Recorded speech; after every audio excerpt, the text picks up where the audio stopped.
This little box is about the size of coin, but it can safely switch 240 volts and run for years hidden inside your wall. And I have always wondered how.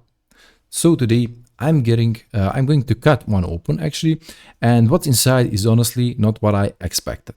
But if you watched any of my videos, you probably already have a Shelly 1 Mini installed somewhere in your house, behind light switch, behind an intercom, maybe running your garage doors. That means you're trusting this thing, powered by mains voltage 24/7, buried inside a wall, with your safety. And so the real question is not just what is inside, it's is this device actually built well enough to trust? So because a bad relay, a bad power supply, or a cheap chip in something this small, that's not just a broken switch, that's a fire risk. And that's what we are going to find out today. So let's open it up.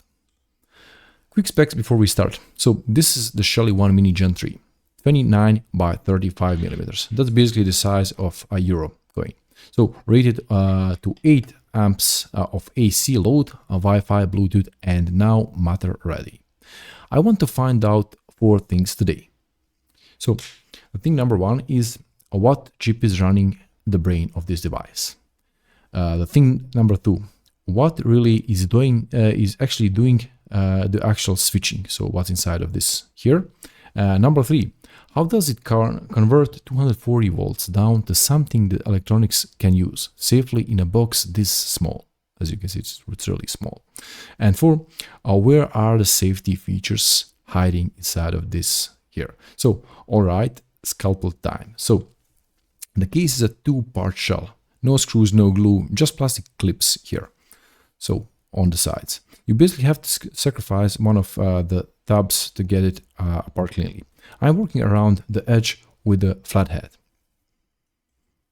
Here. Okay. Like this. And now here we have these two.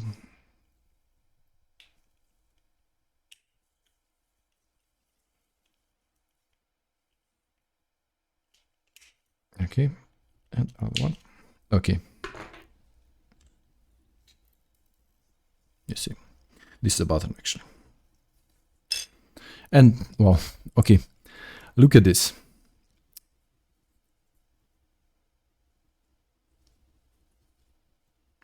Here's our device. So there are actually 2 small boards stacked together in here. So this one is the logic board. We got the Wi-Fi chip here, the antenna, and the setup button. So this one. And here on the second board is the power board actually. It got screw terminals where your house wiring comes. Or actually connect the capacitors for the power supply and the relay itself, all grouped together. Here you can see the board. Okay, and that grouping makes sense once you think about it. So the relay and terminals need to sit right next to each other. So actual switching current only has to travel a few millimeters of copper, and keeping the Wi-Fi chip and antenna on a separate board, away from all that switching. So probably keeps the radio side clear. Whether that's the main reason Shelly split it in this way or just a side effect of fitting everything into a box this small, honestly, I'm not sure, but it's a smart way to use space either way. So now here's the interesting part. This square chip right here on the logic boards here, that's the brain. But if you look at the marking, I'm just gonna make it visible for you because it's not really visible even with your eyes. I'm gonna take a photo of this device and I'll just show it. I'll zoom it and you can see it. Okay, let's see if it's visible right now. A bit, but I'm not sure how well you can see, but I believe you can. So This thing here says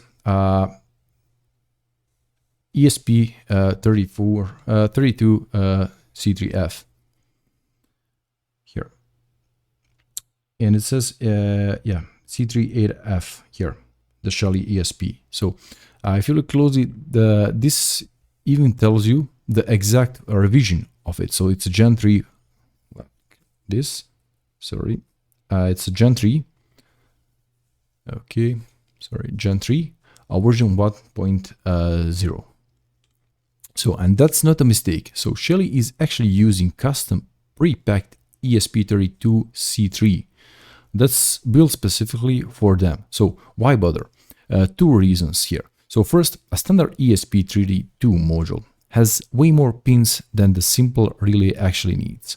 So by going custom, Shelly can route out only what they need and shave off millimeters. So that's how they hit this coincide footprint in the first place. And second, this is the big one. So C38F, this one here, has 8 megabytes of flash memory on board. And a lot of competing smart relays cut costs by using 2 or 4 megabytes. But in 2026, a Matter is basically the standard for smart home, and Matter firmware is heavy. If you don't have 8 megs, you can't run it, and you're stuck on old protocols forever. So without saying a word, this cheap choice tells you that Shelly is planning for the next 5 years, not just this one. And that's an engineering decision I respect. And then, let's see it here. Right here, see this squiggly copper trace next to the chip. So that's the antenna. So there is no external antenna, no wire sticking out of this board, just PCB trace tuned to 2.4 gigahertz. So, and now, a lot of you have asked me, how does this thing still get Wi-Fi when it's buried in a metal wall box behind 3 centimeters of plaster? And the honest answer is, Shelly engineered it around that.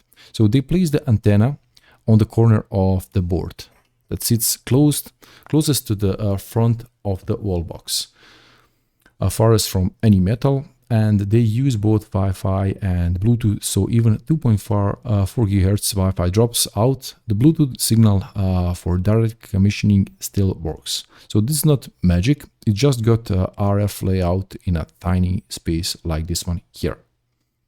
You see it. So then we have something interesting here.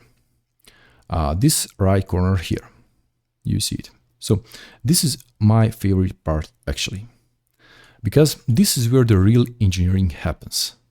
If you look closely at this, you can see something interesting here. So this is getting from 230 volts AC to the 3.3 volts DC that ESP32 needs in a box this small, with no room for a proper transformer.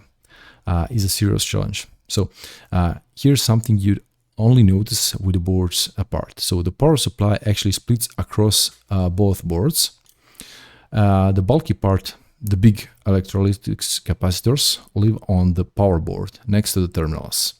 But the conversion electronics, the diodes and the converter chip, they are up here in this corner of the logic board. So look at the seal screen here. So the whole section even boxed off from the rest of the board. And step one, these two small black rectangles here, stacked right on each other, those are our rectifiers, diodes, so connected in series. They turn the incoming AC into pulsing DC. Two in series, instead one gives an extra safety margin against the voltage spikes here. So if you zoom in on the marking, you cannot actually, but it says A1G. That's the ES1G, a 600 volt 1 amp fast recovery rectifier, not the cheapest standard diode they could have used. So the fast recovery type handles the rapid switching of the converter much better. Small part, deliberate choice. So step 2. The rectified voltage feeds this chip right here. And also it says that it's a HF32FA-G, so from Bright Power Semiconductor. It's a non-isolated buck converter. It chops that high voltage DC down to a low voltage rail. And step 3, the second small step down, the voltage drops that rail again the 3.3 volts the chip runs on. So two-stage power supply in a device this size. That's how you get a stable 3.3 volt rail without the coils overheating and without needing a bulky transformer. So that's amazing here. And I want to point out, this is a non-isolated power supply, meaning the low voltage side is not galvanically separated from mains. That's why on Shelly documentation you will always see that warning that switching inputs has to be a line potential, not the neutral. So that's why here. So that means the way smaller and cheaper, but it means installation has to be done right, which is extremely what I exactly what I covered in my Don't Install Shelly 1 Mini without watching this video. Link is going to be in the description. And here's the star of the show, mounted right on the power board here. So right next to the terminals here, this is switching. So this is a Hongfa relay. Hongfa is one of the biggest and most reliable relay manufacturers in the world. You'll find their relays inside industrial controllers, medical equipment, even inside power meters your utility company uses. So the rated switching capacity is 8 amps at 240 volts AC. You can see here. And that's roughly 1900 watts, which means fine for lights, fine for most fans, fine for small appliances, but this is not the device you use for switching 3 kilowatt water heater. For that, even 1 p.m. or 2 p.m. But I would use them with contactors that I will show you in the upcoming videos. So make sure to subscribe and get a notification for that video when it comes out. And then inside of this relay is a small electromagnet and mechanical contact. When the ESP32 from here sends a 3.2 volt signal to the relay, to the coil of the relay, the electromagnet pulls the contact closed and main powers towards the row light. So when it drops, signal spring pulls back open and the physical click you hear, that's happening, and even 10 times per second if you want. So before I put this back together, look at this component most people miss, at this blue one here. That's actually blue disc here. That's a varistor, or VDR. Its job is to eat voltage spikes. If lightning hits nearby, or your fridge kicks off a huge inductive spike, the varistor sacrifices itself to protect the electronics behind it. It's basically a fuse for voltage. And interestingly, there's no separate physical fuse on this board. The varistor is the surge protection, and by overload protection is handled by the device firmware, which monitors temperature and shuts the relay down if things get too hot. That's a design trade-off.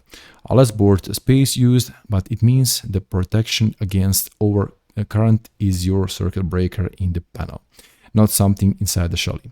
And one more reason to respect the 8 amp rating that we have on this device here. So, alright, after tearing this apart, here's my honest take. And are you ready? The Shelly 1 Mini is over-engineered for its price. A custom chip, 8 megs of flash, 2-stage power supply with fast recovery diodes, Hongfa relay, varistor surge protection, and a small 2-board split that keeps the relay grouped with the terminals switches while keeping the Wi-Fi brain on its own board. This is not a $15 toy. It's a real piece of hardware. And does that mean it's perfect? No. The non-isolated power supply means you have to wire it correctly. Get the line and neutral wrong and things go bad fast. And the 8 amps is 8 amps, and please respect the rating here. So, but in terms of this thing built, or is this actually thing built well enough to live inside my wall box for the next 10 years? After seeing what's inside, I'm absolutely more confident than I was before I opened this, not less. So if this teardown taught you something, hit the like button. It generally helps this small channel a lot. And if you're planning with your first Shelly install, go watch my Don't Install a Shelly 1 Mini without watching this video next. I'll link it on the screen right now. There are 3 worrying mistakes and I see all the time, and this video will save you from doing that. Also, should I tear down the 1 PM next or 2 PM? Let me know in the comments. Whichever gets the most votes, I'll cut open on camera. I'm from Smart Home Insights. Thank you for watching, and I'll see you in the next one. Thanks for watching. Bye.